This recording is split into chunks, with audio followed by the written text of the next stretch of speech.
করে এসেছি last 4 years ধরে আমরা সেখানে যেতে পারছি না।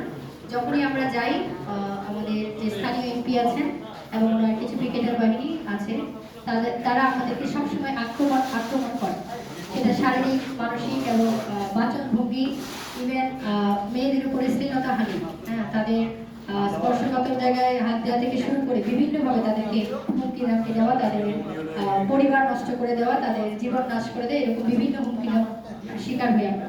তারপরে যখনই আমরা পূজা করতে যাই সেই মন্দিরে আমাদেরকে প্রবেশই করতে দেওয়া হয় না, সেই মন্দির থেকে আমাদের বের করে দেওয়া হয়, যেটা আমাদের নিজস্ব ভাবে মেট্রো রেল কর্তৃপক্ষ, ভূমি মন্ত্রণালয় এবং হচ্ছে আমাদের আর্মি ক্যান্টনমেন্ট থেকে যে জমিটা বরাদ্দ দেওয়া হয়েছে ভগবান গৌরীদের নামে এবং আমাদের সেবায়ত হচ্ছে আমাদের ডক্টর শুভেন্দু তালুকদার বাবু, তো তার নামে ওই জমি দলিল সবকিছু থাকা সত্ত্বেও তারা জোর করে নিজস্ব নামে ব্যক্তিগতভাবে ওই জমিকে দখল করে রেখেছে মন্দিরকে, এবং সেটা ব্যক্তিগত সম্পত্তি রূপান্তর করেছে, সার্বজনীন সেখানে প্রবেশ সবাই করতে পারে না। আর আমরা যখনই যাই তখনই তারা তাদের এই ক্রিকেটের বাহিনী নিয়ে বিভিন্ন অস্ত্র শস্ত্র নিয়ে আমাদের উপর ঝাঁপিয়ে পড়ে।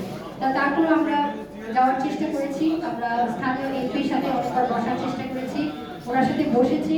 উনি যদিও সামনে কিছু কথা বলেছে দেখবেন, কিন্তু পরবর্তীতে উনি এটার আর কোনো পদক্ষেপ নেন নাই। বরঞ্চ কি হচ্ছে, যখনই আমরা যাচ্ছি সমস্ত আইন প্রশাসন যা আছে সবকিছু আমাদের বিপক্ষে চলে যাচ্ছে।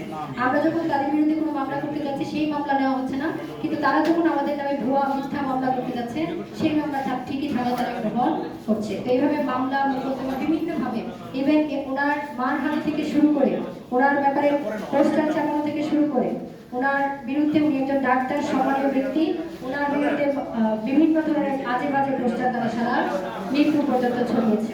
তো এইভাবে লাঞ্ছিত হওয়ার পরেও আমরা আশা করি, আমরা স্বপ্ন দেখি যে স্বাধীন বাংলাদেশে আমাদের এই গণতান্ত্রিক রাষ্ট্র প্রতিষ্ঠা হয়েছে, সেই গণতন্ত্রের অধিকার নিয়ে আমরা এখানে এসেছি। সবাই যেন তার গণতান্ত্রিক অধিকারটা পাচ্ছে, আমিও আমার বাংলাদেশের নাগরিক হিসেবে আমার প্রত্যেকটা মন্দিরে যাওয়ার অধিকার আছে, আর যেখানে এটা আমাদের শারীরিকভাবে সেই মন্দিরে আমাদের যাওয়ার অধিকার আছে, সেই মন্দিরে যেন আমরা যেতে পারি এবং আমরা সুষ্ঠুভাবে আমাদের সেবা করে আমাদের প্রার্থনা করতে পারি। তো আমাদের বর্তমান অন্তর্বর্তীকালীন সরকার এবং জনসাধারণ এবং প্রশাসন এবং আমাদের সাংবাদিক যারা আছে, যারা এখন মুক্তভাবে স্বাধীনভাবে তাদের এই সাংবাদিক বিচার দ্বারা প্রচার করতে পারছে, তাদের কাছে আমাদের এটাই প্রার্থনা।